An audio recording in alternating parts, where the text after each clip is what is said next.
ప్రాచీన బరిహితో పుత్రుడైనటువంటి 10 మంది ప్రచేతసులు సముద్ర గర్భంలో కొన్ని వేల సంవత్సరాలు తపస్సు చేసి పైకి లేచి వచ్చి చూసేసరికి పాదము పెట్టడానికైనా సందు లేకుండా భూమంతా పొదలతో వృక్షాలతోటి నిండి ఉన్నదట. వారికి పట్టరానంత కోపం వచ్చేసింది. ఆ యొక్క కోపాగ్నికి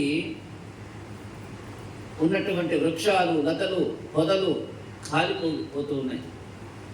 అప్పుడు ప్రమాదాన్ని గుర్తించిన ఓషధీపతి, ఎవరు ఓషధీపతి? ఓషధులకు భర్త ఎవరు? చంద్రుడు. ఓషధులు ఫలదీకరించాలి అంటే కేవలం చంద్రుని యొక్క రశ్మి తగిలితేనే చెట్లు పూస్తాయి, పూసిన పూలు కాస్తాయి,